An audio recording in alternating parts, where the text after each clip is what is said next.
qaarka horreeyo hodanaana dhaafe halkii loogu mahadnaqay ka habaabi mayside kii noo hagaage noqon loo hanweyn yahay muwaadiniinta sharafta badan ee jamhuuriyadda somalilan assalaamu calaykum waraxmat ullaahi wabarakaatu anigoo ku hadlaya magacayga iyo magaca dowladda jamhuuriyadda somalilan waxaan idinku hambalyeynayaa curashada sanadka cusub ee 2026 sanad kasta oo cusubi waa fursad kale oo ay tahay inaynu si dhab ah isu qiimayno qof ahaan iyo qaran ahaanba inaynu dib ugu noqonno guulaha aynu ka gaadhnay shaqooyinkii inoo yaalay sanadkii hore casharada aynu ka baranayno caqabadihii aynu soo marnay iyo inaynu dejisanno qorshayaasha shaqo ee sanadka cusub aynu ku gaadhayno hiigsigeenna qofeed iyo ka qaranba sanadkii hore waxa uu qarankeenna u ahaa sanad hoodo badan oo ay shaqooyin iyo mas-uuliyado badan gudanay waxau ahaa sanad nabadeed oo aynu soo afjarnay colaado iyo khilaafaad xanuun badan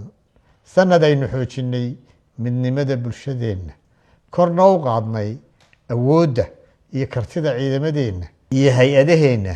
ammaanka ee mar kasta heeganka u ah ilaalinta dalka iyo sugidda xasiloonidiisa waxa uu ahaa sanad aynu kor u qaadnay dowlad wanaagga shaqo fiicanna aynu ka qabannay dib u habaynta cadaaladda dhaqaalaha waxaynu ka galnay dadaallo badan oo ay ka mid tahay inaynu waxsoo saarkeenna u raadinay maalgashi dibadeed iyo mid gudo ah labadaba waxaynu ka filaynaa natiijo kor u qaada kobaca dhaqaalaheenna waxaynu dib u eegnay qiimaha iyo helitaanka adeegyada nolosha muhiimka u ah oo ay ka mid yihiin biyaha laydhka waxbarashada iyo caafimaadka waxaa sidoo kale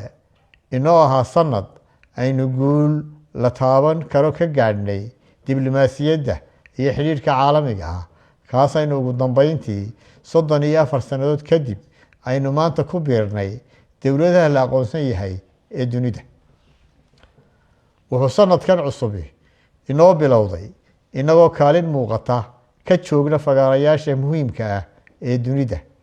inagoo xidhiidho iyo iskaashiyo koraya oo cusub dunida la yeelanayna inagoo codkeenna laga maqlayo meel ka sarreysa sidii hore innaga oo sii xoojinay kaalintii mas-uuliyadeed aynu kaga jirnay xasiloonida iskaashiga iyo horumarka gobolka iyo dunidaba walaalayaal waxay noo bilowday sanad cusub waa fursad aynu ku sii dhammaystiri doonno shaqooyinka inoo socday hindisayaasha iyo howlaha kale ee waaweyn ka shaqayn doono insha allahu innaga oo intii hore ka sii adag kana waaya aragnimo badan waa sanad aynu alla ka rajaynayno inuu inoo sii lamalaabo guushii iyo horusocodkii sanadkii hore inuu inoo noqdo sanad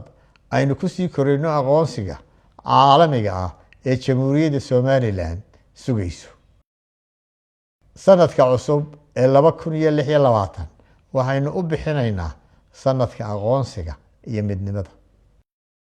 waxaan idinku baaqayaa inaynu daacadnimo isaga kaashanno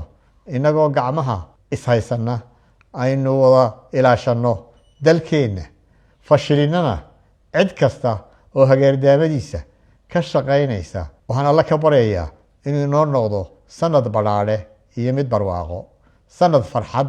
iyo bishaarooyin kale oo waaweyn inoo xambaarsan waxaan ku soo xidhayaa qayb ka mid ah murtadii abwaan xuseen aw faarax dubbad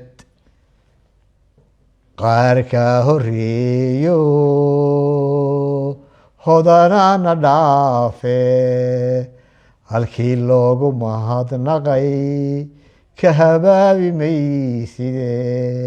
kii noo hagaage noqon loo hanweyn yahay allaha ka dhigo sanad kale oo Somaliland horumar iyo aqoonsi buuxda u kordho. Alle ha ilaaliyo Somaliland dadkeeda iyo dalkeeda.